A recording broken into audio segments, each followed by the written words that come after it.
All right, good afternoon, good morning, good evening, wherever you are joining us from. Welcome back to our Tribe Transition webinar series. We've had a little bit of a summer break, but we're back, and I can tell you summer has arrived in Williamsburg. It is warm, hot, and humid, and we are feeling it here. So wherever you are, hope you're staying cool. Just like all of our webinars in our webinar series, this one will be recorded and posted in just a couple of days and sent to you via email. You can also watch all of the webinars that we've hosted this summer on our YouTube channel or on our webinars homepage, or you can access the links in your Tribe Transition Toolkit. Okay, without further ado, I just have one announcement before we dive into the content of our webinar today. I just want to remind everyone to register for family orientation. We sent out a reminder earlier this week, so you can access the link to register in that reminder or on William and Mary's orientation homepage. Family orientation is scheduled to take place from around 8:30 a.m. to 5:30 p.m. on Friday, August 21st, the day after you move your students into their new home at William and Mary. It is a wonderful series of events, an all-day event designed to really help you get a grounding and foundation of all of the support and resources available to your student. And we'll talk about the transition of dropping a student off at William and Mary and how to support them in this new chapter that all of you are experiencing together. We have in the afternoon around 20 different breakout sessions for you to choose from and around 40 offices represented at our Connections Fair. It is a wonderful opportunity to connect with the people and offices that support your students during their time here. And we encourage all families, if you're able, to register for this event. So please go ahead and do so if you haven't already.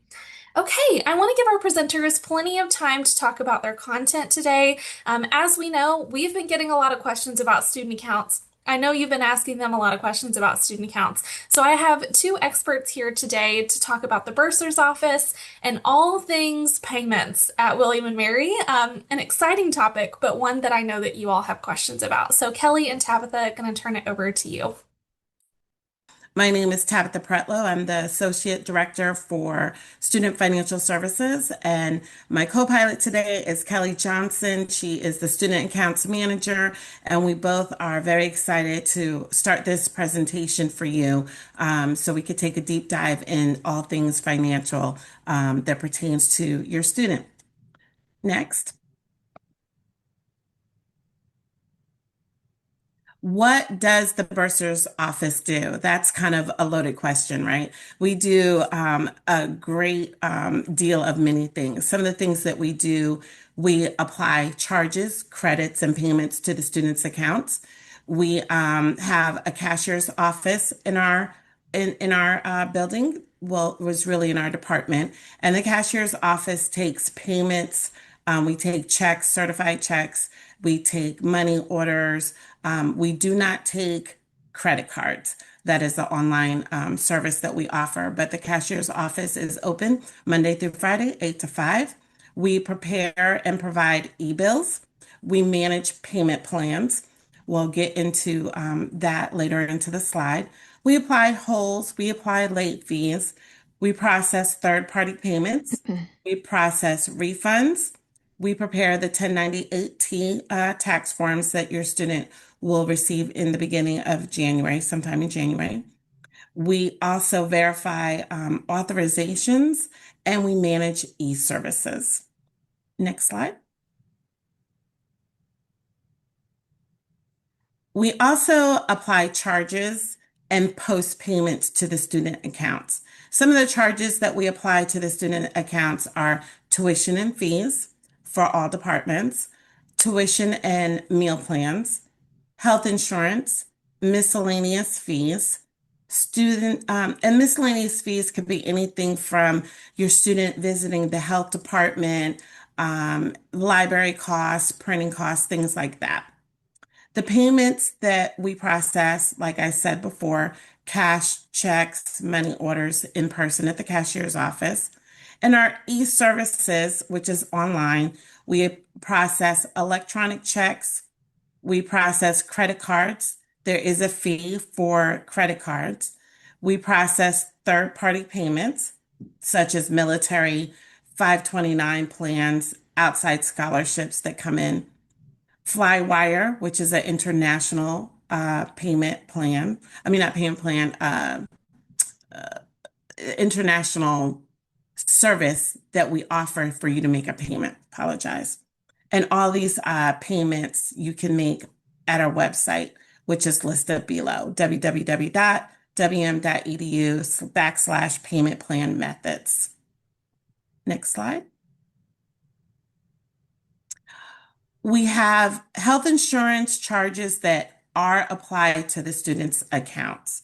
Your student can waive the health insurance fee by simply supplying proof of current insurance. That is on our website. The student, as long as the student provides that proof of insurance by 7/31 and it's approved, your health insurance, the fee will not be applied to your student's bill. You can opt in to obtain student health insurance as well, as long as you opt in by 7/31. If you don't opt in or don't opt out, it will show on your student's bill. If it shows on your student's bill and you don't believe it's correct, you can call or email the student health insurance and they'll be able to assist you there. The rates have not changed this year. The rates are same as last school year. For the fall, the rates is $1,522. Spring and summer combined is $2,110. And if you're opting just for summer classes and you're just here for the summer, the health insurance is $915. Please remember that if you do not want that charge on your student's account, to please supply proof of current health insurance by 7/31. And the website is listed below, but I know that it will be listed in the notes as well, so you can copy that link if you need. Next slide.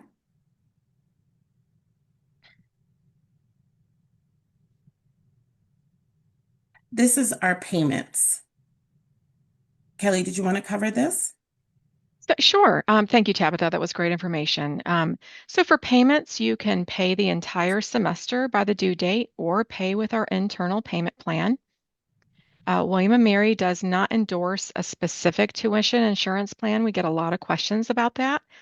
However, there are many plans available out there to purchase independently with just a quick search on Google. To the right are payment addresses. Our standard USPS address, please use that for most mailings. However, if you need to expedite something to us, please use the express or courier address below. That does have a different zip code. And always, always, always, please include the bursar's office in the attention tag. We are a small city here with many departments, so if you don't put the department's name on there, you are risking a chance of the payment not arriving at the right location. So we would appreciate you paying special attention to that. Next slide.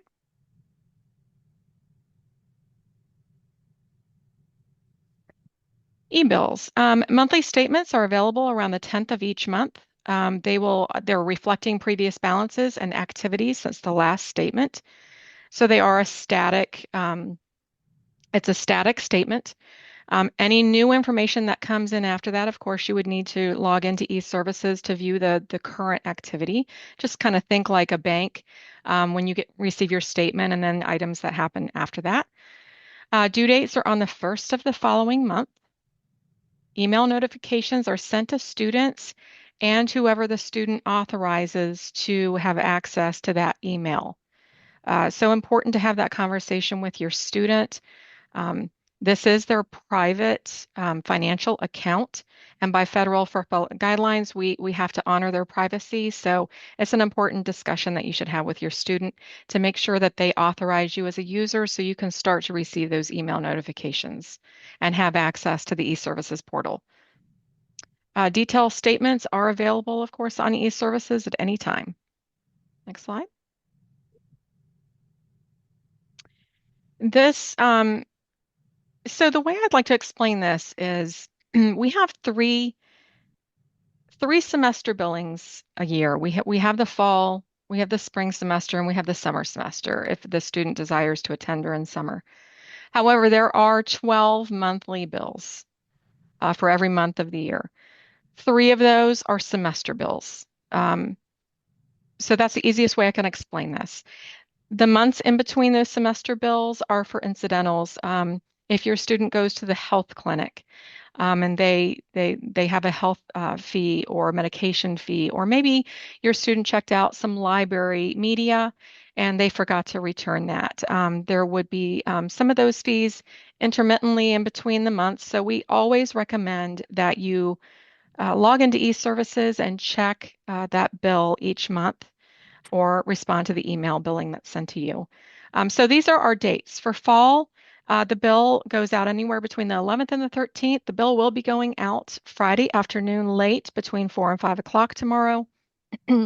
The due date for that bill is August 1st. For spring, plan on receiving that e-bill between the 12th and 15th. The due date is due usually within the first couple of days of the year, give or take the holiday New Year. And for summer, expect that e-bill between May 10th and 13th with a due date of the 1st of June. Of course, all dates are estimated. There's weekends and holidays that we have to take into consideration. So allow us a couple of day differential. Next slide. The university sponsors an amazing payment plan. I'm a huge fan of it. I run the call center here. Um, so our payment plan here at William & Mary takes current charges, which are tuition, housing, meal plans, and, and other charges, minus any funding or expected funding, and we divide that into four equal monthly payments. For fall, those monthly payments are going to be due August 1st, September 1st, October 1st, and November 1st. Enrollment is through the e-services portal each semester. The payment plan is not available during the summer semester. It's just too short of a window of time for us to offer it for that semester. So we do offer it for the fall and spring, though. Payment plan enrollment, it opens on the first day that the e-bill is available. So if you were to log into e-services right now, you would not see that live icon for the payment plan. We have to go in and physically turn that on, which we do at the same time we send those e-bills out, which will happen late tomorrow afternoon. So just want to full disclosure there. The payment plan enrollment will close on the last day of undergraduate add drop each semester. So for the fall, that is September 4th. So you have until tomorrow late afternoon to enroll all the way up till September 4th. Next slide. The payment plan does have an enrollment fee, but it's interest free. So it does have a $50 enrollment fee per semester. There is a $25 late payment fee each month that the payment is late. So you're looking at four installments. If they were late each month, that would be a $100 total in late fee payments. Again, it's interest free. And the payment due date is the first of each month. Again, that August 1st, September 1st, October 1st, November 1st. You have scheduled payments that you can go in and schedule, so you can set it and forget it, or you can do the choice of manual payments. Scheduled payments are automatically withdrawn on the due date from the specific payment method that you delegate. And then manual payments you must log in, of course, into e-services and manually process that payment each due date. Next slide. The payment plan it's created to automatically adjust the remaining payments for any additional charges or credits. So let me stop here and explain. So the payment plan is a great option. If maybe you didn't complete your FAFSA in time and your financial aid is going to be late, or maybe you have a 529 payment and maybe you forgot to request the payment. Maybe it's going to be delayed coming in. The payment plan would be an ideal solution for you. Not only will it give you some extra time, think in this scenario, if you have an in-state undergraduate student, they're going to have housing and meal plan charges as well. We take the housing, meal plan, and tuition and take that whole allotment and divide it into 4 equal installments. So if you're waiting for financial aid or your 529 plan to come in, you might be able to make your first payment towards housing and meal plan as the rest, comes in later. So I just want to give that to our families. It's a great plan, gives you a little bit more time. And then also, you're paying a fourth down, and then, the other 3 installments are spread out. If multiple payers need to make payments for the student's account, for the student's payment plan, we recommend that the student open the payment plan. Have them create the plan under their name and select manual payments. Of course, think in terms of multiple payers. You don't want to select the scheduled payments because they would automatically come out of a delegated payment method.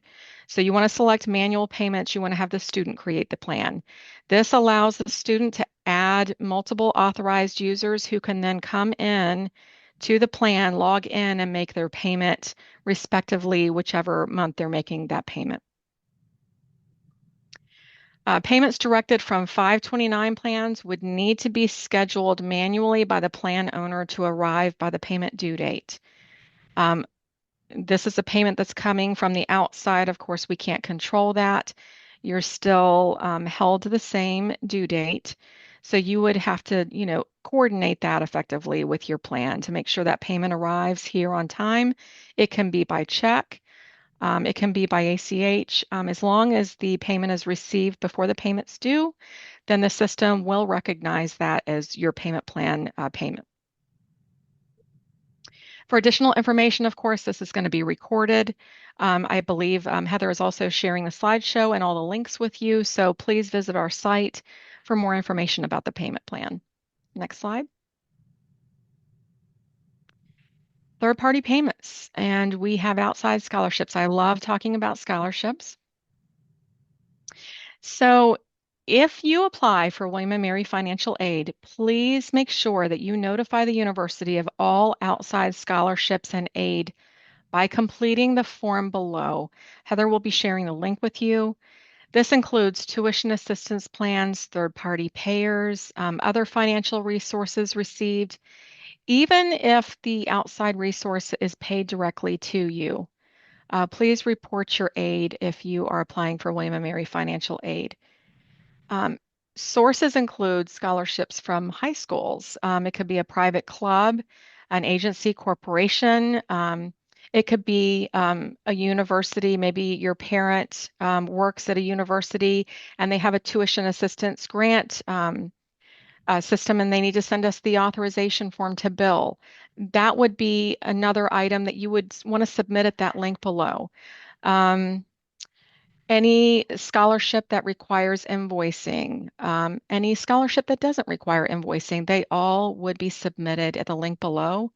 It's very helpful for us if you include the actual awards that tell us the amount, if they're going to be coming to William and Mary or if they're going to be coming to you, how they're going to be made payable. These are all important, all important pieces to the financial solution. So. Eligibility for financial aid could be reassessed upon notification of any outside resource that wasn't previously communicated.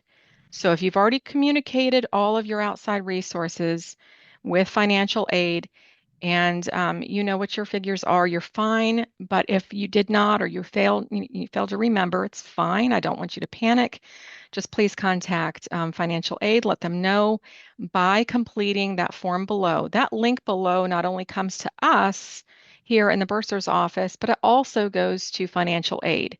The link is also on the financial aid website. It doesn't matter where you access this link from, it's all going to come to both parties, financial aid and the bursar's office. So I just want to make that clear. Next slide.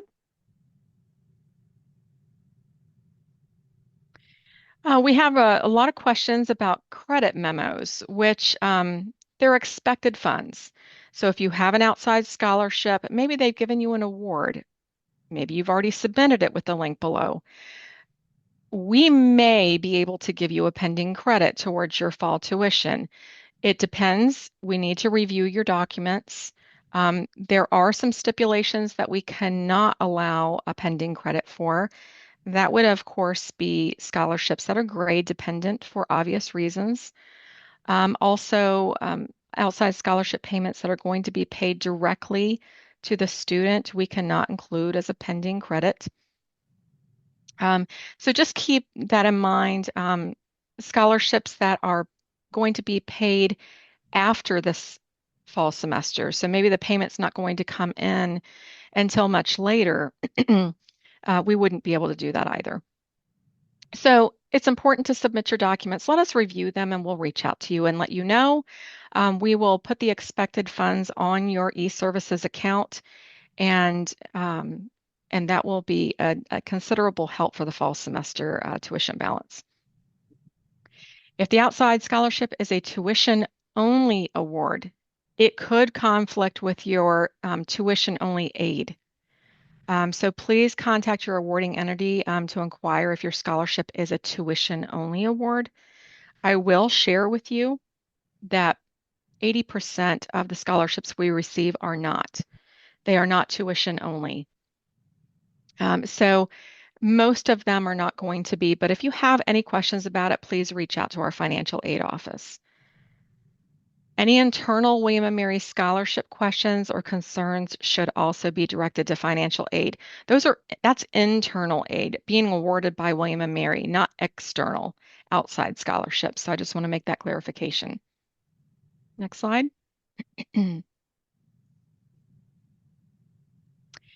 Our wonderful military families, thank you for your service. Third-party payments with military benefits. We have an amazing certifier here. That email address at the top will go straight to our VA certifier. All of your benefits here at William & Mary start with the VA benefits information sheet in relation to VA benefits, of course. Please go there. That sheet asks for almost every single scenario I can think of that we need to know to be able to process your benefit effectively. So please complete that VA benefits information sheet, and please use the email address above to contact our certifier for any questions that you may have. Benefits paid directly to the university will be notated on your student's account as expected funds.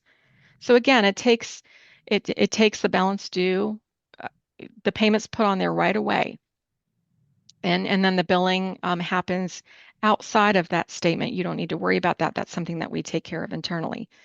Benefits must be confirmed each semester. So each semester, and I will stress this, each semester, the VA benefits information sheet needs to be completed. Things change, information changes. We need to make sure it's kept current.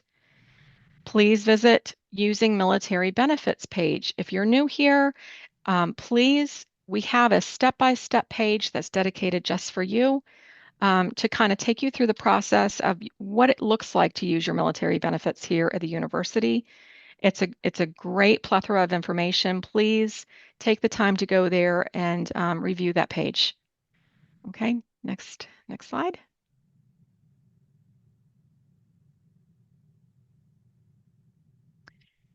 Third-party payments.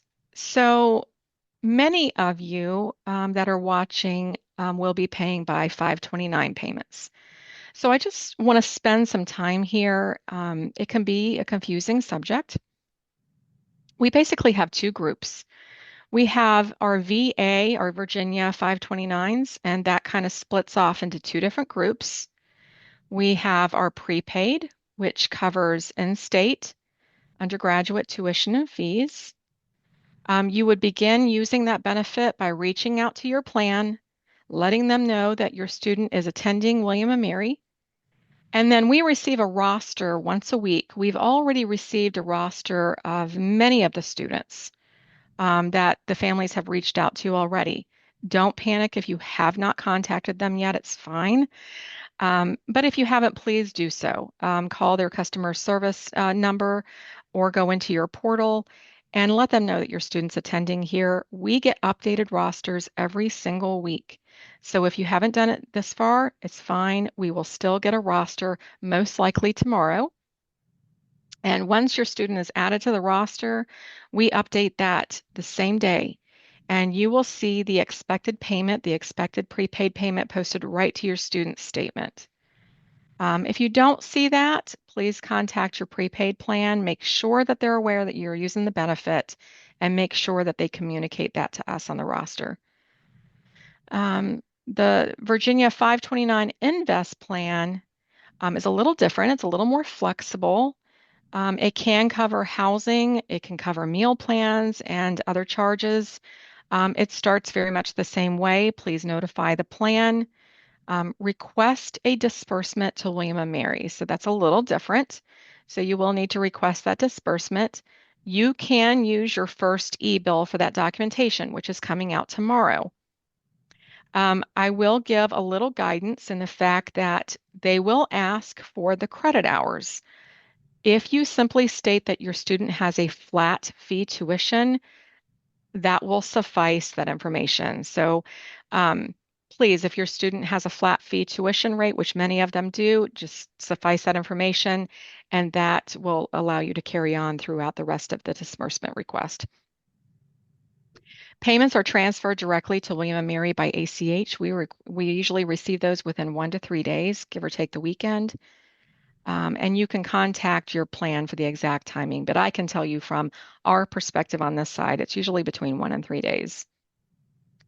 All other plans are out-of-state 529 plans.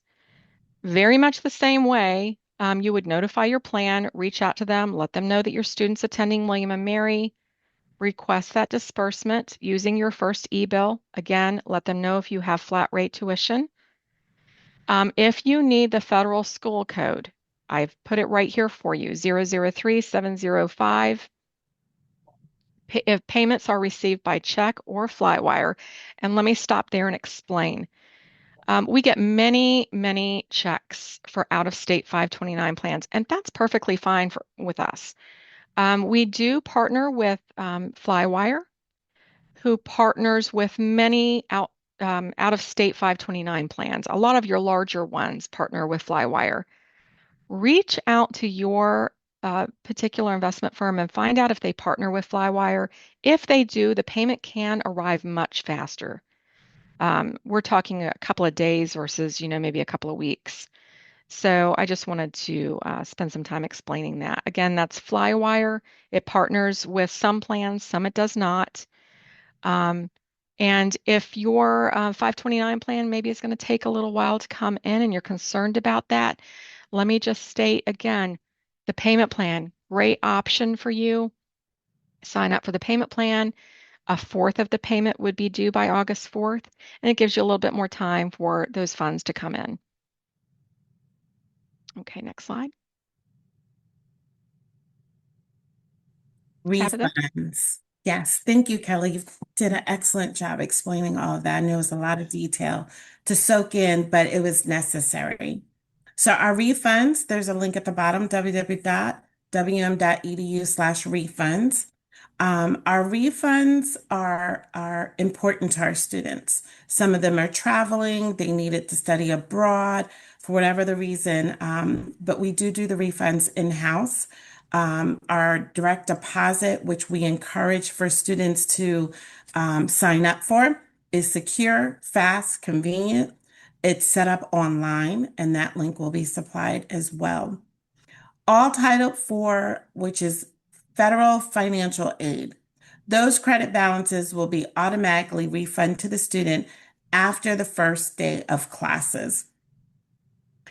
All other refunds resulting from overpayments, whether it's a third party, maybe you paid twice, maybe you received the extra scholarship, whatever the reason is, those refunds must be completed as a request.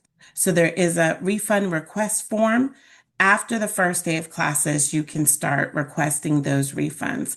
The request form is located on our webpage, and that will be referenced in this chat, and it's also on our webpage as well. And these are for students, only for students that have refunds that are not federal financial aid. Like I said, if it's federal financial aid, those will automatically be sent out. And if it is not, you can request those refunds via the form. Next slide. Holes in late fees. Not a great topic, right? But it's necessary to cover. Past due balances over $100 will have holes that will prevent registration and adjustments to your student's schedule. Holes are done every single month, usually in the beginning of the month after your bill is due. So it's usually a day or two after the first of the month, depending on if there's a holiday that falls on the first, it could be a couple of days thereafter. But holes are done, like I said, every single month. Late fees are only done once a semester. And the late fees are for students who are not enrolled in a payment plan. Late fees are assessed once a semester at 10% of your balance up to $100. So if it's 10% and it's $110, you'll only be charged $100. And like I said, that is just once a semester that we assess late fees. Next slide.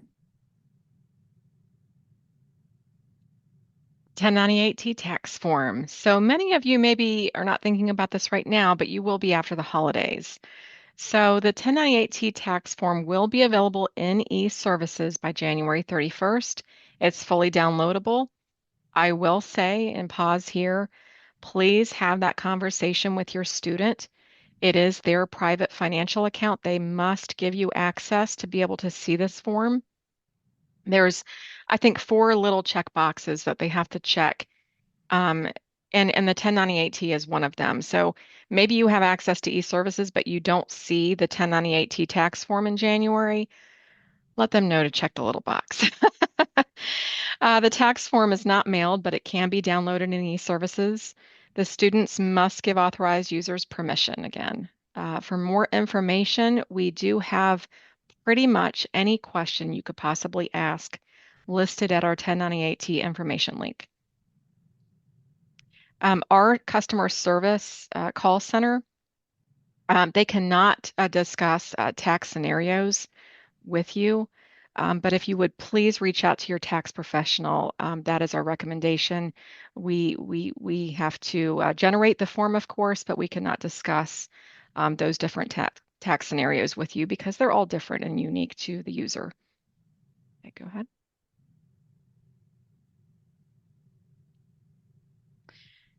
Verifying authorizations. So we have two different ways of identifying you here at William & Mary. One is an authorized user. It's a set of login credentials if your student gives you access to the financial account. Okay, that gets you into e-services. The student adds the authorized user's email in their e-services account under authorized user. That initiates the user to be set up. Okay, it will generate an email that will come to the user. That email has a temporary password in it that will expire in 24 hours. So have that conversation with your student. When they send that link to you, tell them to let you know so you can respond to it and set your permanent password within 24 hours so you're not reaching out to have that link reset. Issues with authorized user accounts, please contact us here at the call center. Again, that information is going to be shared with you during the slideshow. The other way is called a passphrase, sometimes referred to as a secret word. It's based on FERPA regulations, and it's required for us to communicate with our office in any manner. So not only does your student need to have their passphrase and they're unique per individual, but if they would like anybody to be able to call us or email us and discuss details about the financial account, they must issue a passphrase to those individuals. So just like the authorized user login credentials, it all starts with the student. The student authorizes it, sends you a login credential with a passphrase. The student starts it and they have to send you that passphrase. The passphrase will come to you from families@wm.edu. It will be a secret word, and it will only work for the individual that it was sent to and meant for. So when you call in to the customer service office, please provide the student ID number and your person's specific passphrase. It's just like showing us an ID. Just think we can't see you and you're not in front of us. We can't see your ID. So this acts as that, so we can prove that the student has given you access to be able to receive this kind of information. Any issues with passphrase, please contact Student Affairs. And next slide, please.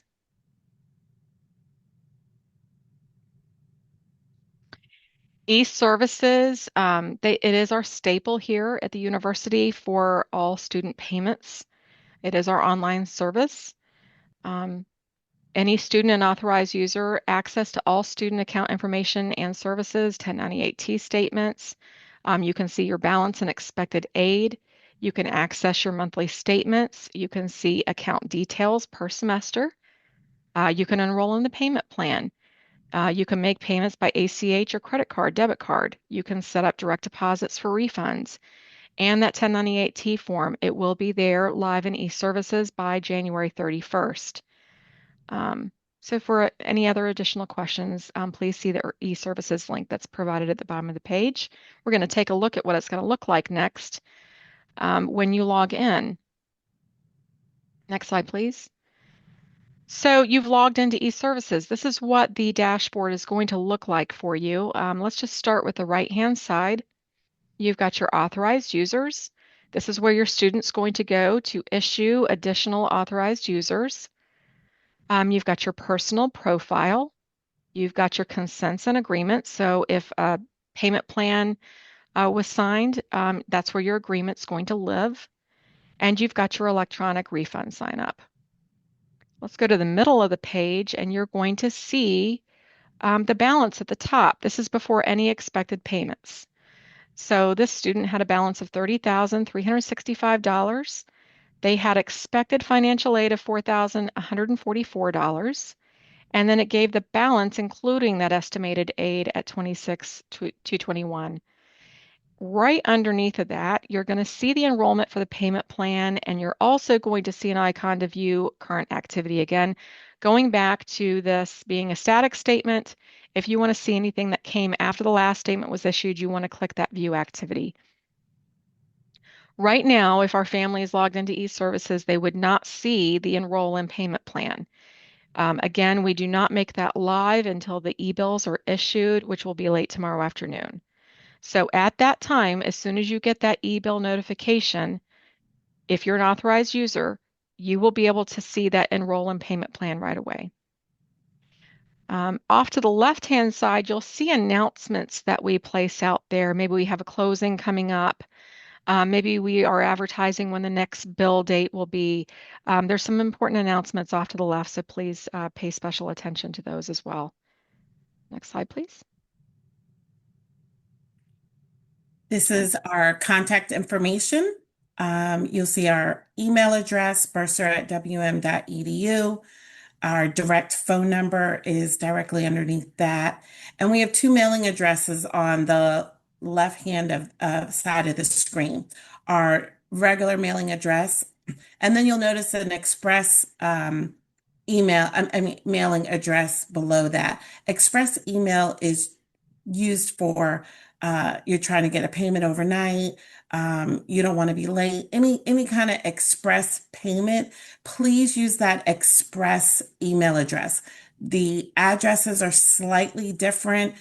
We do have a different zip code for the express that we do not have for our regular mailing address. So please be conscious of that when you're looking at the two different email address. If you're mailing us something and it could take 4 to 5 days to mail, you would use the top address. And like I said, if you want something to get to us rather quickly, please make it attention bursar's office, because we don't want it floating around on campus, especially when you're paying for express delivery. Those charges are slightly higher. You want to make sure that it gets to us. And that is it with our presentation. We appreciate you taking in all of this information. I know it was a lot to take in. Please reread the slide. Please soak in all the information. And now we'll have questions if there's any questions. Wonderful. Thank you both for that really detailed information. I know it's going to come in handy for anyone who listened live or listens after the fact. Families, you can go ahead and submit questions, so go ahead and drop those questions in the Q&A. I do know that on this slide there is a missing number in the first mailing address of the zip code, so we'll make sure we add that in for the slides that get distributed to all families. So we Thank will you, make Heather. sure that that is corrected on the Thank version that we share with families. Thank you. So thank you to our family who pointed that out. If your student is not applying for William and Mary financial aid, do they need to complete the outside scholarship form? That's a great question. No, they don't need to complete that. Now, if you are looking to have a pending credit placed on the student's account, and you want us to review the documents to see if it meets the criteria for that, you can still submit them and we can review that and honor by allowing a pending credit, which would deduct from the tuition due. That's completely up to you, but that was a great question. So no, it is necessary for you to disclose all outside resources if you are applying for financial aid, though. I'll look and see what questions have come through.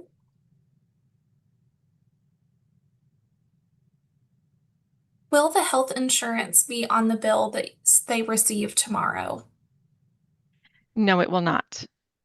So University Health Insurance allows you the month of July to make that decision if you want to opt into the insurance or if you want to waive the insurance. So between the 1st of July and the 31st of July, your student has already received communications about going in and either waiving that insurance and providing the documentation required for that or opting in. Now, once that's completed, you will see those charges on your August bill. So again, going back to, we have the three main semester billings, but you always want to check those billings in between because in this case, the student health insurance, we have to give the students a month to make their decision. Understood. Similar question. A family noticed that some charges like tuition and housing are appearing already. Will dining be posted by tomorrow, or is there a chance the statement being issued and due on the 1st will not have the full amounts? So similar question. Yes, great questions. Mhm. So yes, you are going to see some charges being posted today. Please, we ask respectfully that you would hold inquiries coming into the call center until you're able to view the actual e-bill that's sent out. So those will be sent out late Friday afternoon. That will be your accurate record. Anything up until then, we're still building. Mhm. So just please be apprised to that. Great advice. And then, just like Kelly mentioned, there are those main e-statements that are going to come out, but there will be changes after Mhm. that. And that's why Correct. looking at those updated statements is important and important to keep track of. Okay. Especially if you're still dropping and adding classes, you really want to make sure that you look at those statements every month. Yeah. When that first big e-statement comes out, are exact numbers for cost of attendance going to be itemized? Because up until now, it's been estimates. So your student will have their tuition line on there. If they're speaking of estimated aid, it depends on where the student is in the process of their estimated aid. Um, Students are in different stages of that, just depending on when they started their process. So and I'm assuming they're speaking of financial aid. So if you do not see what you were expecting to see, I would tell you to reach out to financial aid. You can reach them at FinAid or aid at wm.edu and just drop them a question so they can respond to you, okay? They clarified itemized of all of the different charges, not financial aid. Okay. So yes, your tuition and fee will be on there, your dining plan will be on there, and your housing will be on there. Wonderful. Mhm. Okay.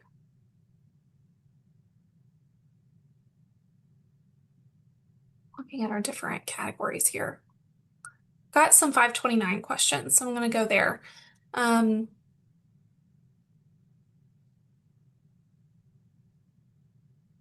Okay, first time student, so trying to balance outside scholarships who send at different times, how much of the 529 to send. It sounds like we should send more from the 529 to ensure coverage for August 1st and expect a refund if the scholarships do roll in on time. Any advice? I know Kelly, you mentioned payment Yeah. plans in terms of 529 disbursement timing, but it sounds like a little bit of a timing question. Sure. If you have a lot of moving parts and you have a lot of different outside resources coming in 529 plans, outside scholarships, I would recommend the payment plan for you. You can send us the outside scholarship awards with the link that I provided earlier in the slideshow. Again, if you want a pending credit, that would be upon review of the scholarship itself to see if it meets the criteria for that.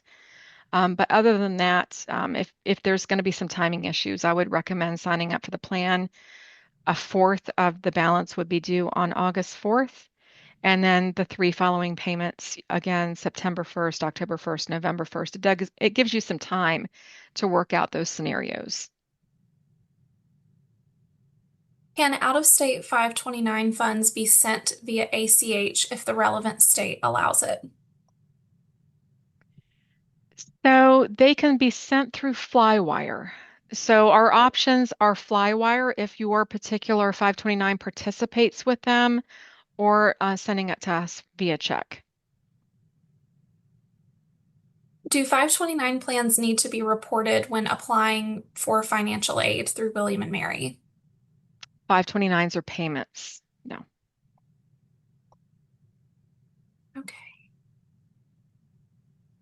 Let's see what other category we have here. Let's go to authorized users. Can all authorized users see the same amount of financial information, or are there different access levels or No. information that students can choose for different authorized users? No, once they're authorized as a user, they can see the whole account. Now, the 1098T, they have to check a box, so they wouldn't be able to see that. So that would be the only differential. Yeah. Okay.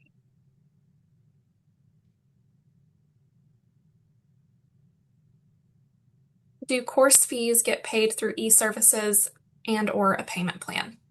Yes. Any fees associated with courses will also be on that e-bill. Now that can fluctuate with the adding and dropping of courses. So I just want to I just want to say that maybe your student might not be enrolled in a particular course that has that fee for the initial statement. Mhm. Again, another reason why you have to check those months in between. Because if they add drop before the deadline on the 4th of September, by the way, add drop deadlines September 4th.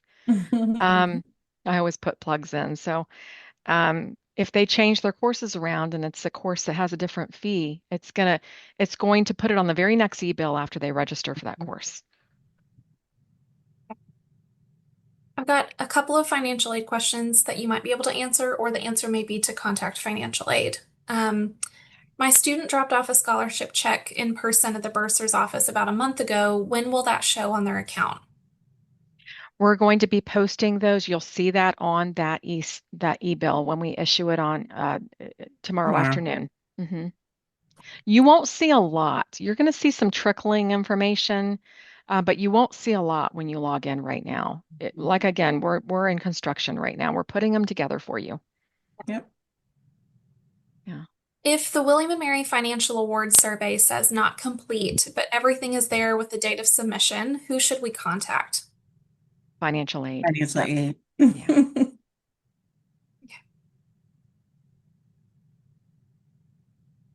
Can I pay tuition and housing costs with a different card or checking account? And how would I manage paying through different methods? Sure. When you log into e-services, you can set up your payment methods and choose from your payment methods when you make your payments. Okay. For the federal subsidized and unsubsidized loans, my student said they applied via the William and Mary site, but it's not showing on the FAFSA site. Any information on how that is supposed to work? I would have to Check advise them to reach financial out to aid. financial aid. Yes. Yeah. Okay. And I'm sorry to say that again. We are not loan specialists, nor are we certified. So Right. I have to recommend them to financial aid. Yes, they're the financial aid is the specialist in all things financial aid, so highly That is recommend correct. reaching out to the for any financial aid specific questions, and having your student reach out as well. Yes. Okay. Families who are on with us, please do submit any other questions that you have. I have one here about insurance that I am going to have to look up. Um, so I am going to go ahead and ask the other question that we have, which is for course fees.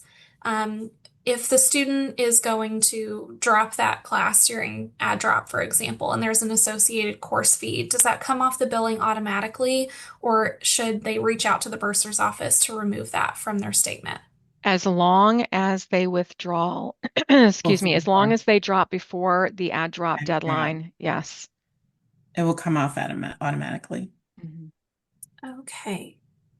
And I'm going to look up this insurance question really quick.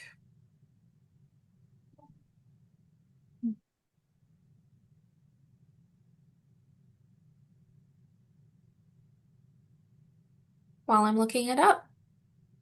To confirm, do 529 plans have to be declared on the third party form? No.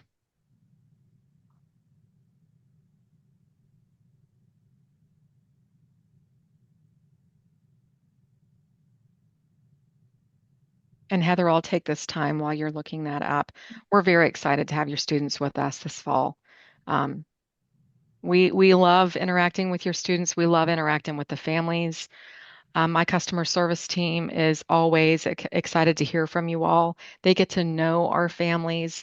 A lot of times we become on a one name basis with everybody, and um, we're looking forward to it. So come by and see us. Okay. This specific insurance question we have here, I am just going to type an answer to, and I'm going to provide the email address for our insurance contact because I think it's best suited to send an email to that insurance provider. Um, so I'm going to go ahead and put that in the chat. So we have a couple minutes. I'm going to allow everyone just a couple minutes if they have questions that they want to submit while I type this in the Q&A here.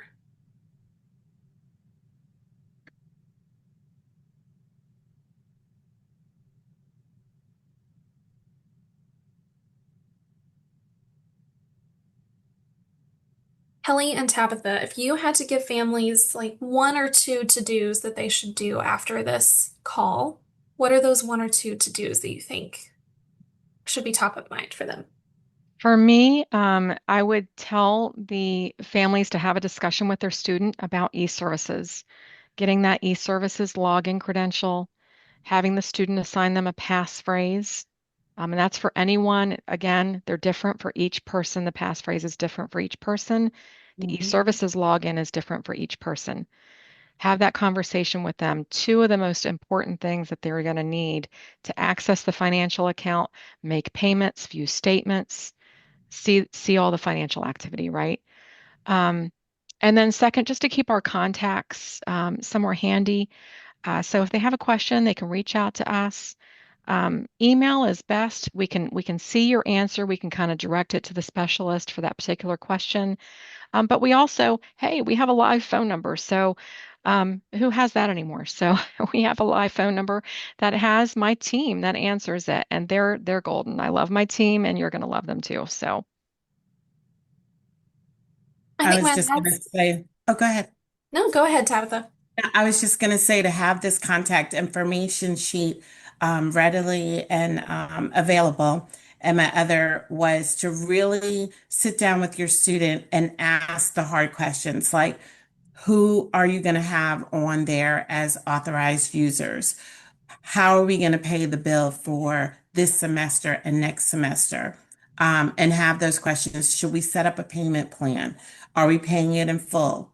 Have a list of what are those payments, what are the payments, and make sure that they are on the account, on the e-bill when that Mhm. goes out on Friday. Make sure that every single payment is showing your scholarships, your 529, military. So have those hard conversations in the beginning of the semester, so you know who exactly can call in, who exactly can view. Sit down with your student, log in with them, let them log in first, and then you log in second to make sure that both accesses are being accessed and available. Wonderful. Going to do some rapid fire Q&A of questions that came in, and then I'm going to close us Mm. down for the day. Okay. What is the timeline for the notification of insurance coverage? July 31st. You need to waive or opt in. Taking no action means that that will appear on your student's e-statement. Um, if an outside scholarship payment is coming to a student in late July, if it is brought directly to the bursar's office, will it be applied in time for the August 1st due date? Given that we receive it before the August 1st Mhm. due date, we apply the payment. So, and I'll just take this moment.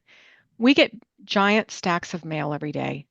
My team logs that mail and they apply it the same day. We are very efficient in our office. We have those payments applied.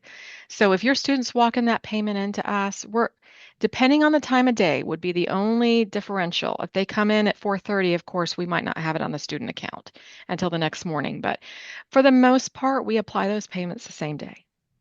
Wonderful. Can payment plan payment methods be changed at any time? Yes. Mhm.